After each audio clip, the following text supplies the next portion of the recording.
ನಮ್ಮ ಅಕಾಡೆಮಿಯ ಒಂದು ಕಥಾಕೀರ್ತನವನ್ನು ಈ ಕಲೆನ ಬೆಳೆಸೋದಕ್ಕೋಸ್ಕರ ಪ್ರೋತ್ಸಾಹಿಸೋದಕ್ಕೋಸ್ಕರ ಇವತ್ತು ಡಿಸೆಂಬರ್ 10 ಮಂಡ್ಯ ಜಿಲ್ಲೆಯಲ್ಲಿ ಕಿಶೋರ ಕೀರ್ತನ ಸಂಕೀರ್ತನ ಅಂತ ಕಾರ್ಯಕ್ರಮ ಹಮ್ಮಿಕೊಂಡಿದ್ದೀವಿ. ಈಗ 2ನೇ ಕಾರ್ಯಕ್ರಮ ಇಲ್ಲಿ ಗೆಜ್ಜಲಗೆರೆಯ ಒಂದು ಮೊರಾರ್ಜಿ ದೇಸಾಯಿ ವಸತಿ ಶಾಲೆಯಲ್ಲಿ ಹಮ್ಮಿಕೊಂಡಿದ್ವಿ. ಇಲ್ಲಿರುವಂತಹ ಶಾಲಾ ವಸತಿ ಬಾಲಕರು ಬಾಲಕಿಯರು ಎಲ್ಲರೂ ಬಹಳ ಆನಂದದಿಂದ ಕೂತರು.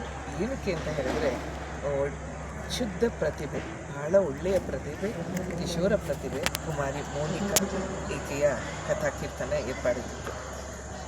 ಮಾರುತಿ ವಿಜಯ ಅನ್ನೋ ಒಂದು ಕಥಾಪ್ರಸಂಗವನ್ನು ಬಹಳ ಸುಲಲಿತವಾಗಿ, ಬಹಳ ಮೋಜು ಬರುತ್ತಾ, ಹಾಗೆ ಏನೋ ಒಂದು ಮಾಯಾ ಲೋಕದಲ್ಲಿದ್ರೂ ಆ ಒಂದು ಕಥೆ ಕೇಳ್ತಾ ಅನ್ನೋ ಹಾಗೆ ಅಷ್ಟು ಸುಂದರವಾಗಿ ಒಂದು ಕಥಾಕೀರ್ತನೆ ಮಾಡಿದ್ದೆ ಈ ಮಗು.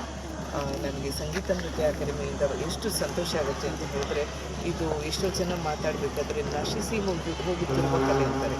ಆದರೆ ನಾವು ಖಂಡಿತ ಆ ಒಂದು ಪದನ ಬಳಕೆ ಮಾಡಲಿಕ್ಕೆ ಇಷ್ಟ ಇಲ್ಲ. ಯಾಕೆಂತಂದರೆ ಖಂಡಿತ ಇದು ಎಲ್ಲರಿಗೂ ತಲುಪಬೇಕಾದ ಕಲೆ. ಅಂದರೆ ಎಷ್ಟೋ ವರ್ಷಗಳಿಂದ ಬಂದಿರುವಂತಹ ಈ ದೈವಿಕ ಕಲೆ ಮುಂದೆ ಕೂಡ ಸಾಕಷ್ಟು ಪ್ರತಿಭೆಗಳು ಉದಯೋನ್ಮುಖವಾಗಿ ಬೆಳೆದು ಈ ಕಲೆಯ ಒಂದು ಮುಂದುವರಿಕೆಗೆ ಆಶಾದಾಯಕವಾಗಿ ಬೆಳೀತಾರೆ ಅಂತ ಬಿಟ್ಟು ನಂಬಿದ್ದೇವೆ. ನಾವು ಸಂಗೀತ ನೃತ್ಯ ಅಕಾಡೆಮಿಯಿಂದ ಸಾಕಷ್ಟು ಈ ಒಂದು ಕಲೆಯ ಪ್ರೋತ್ಸಾಹಕ್ಕೆ ನಿರಂತರವಾಗಿ ಬೆಳೀತಾ ಇದ್ದೀವಿ. ನಮ್ಮೆಲ್ಲರ ಪ್ರೋತ್ಸಾಹ ಕೂಡ ಇರಲಿ. ಈ ಕಲೆಯನ್ನು ಉಳಿಸೋಣ, ಬೆಳೆಸೋಣ.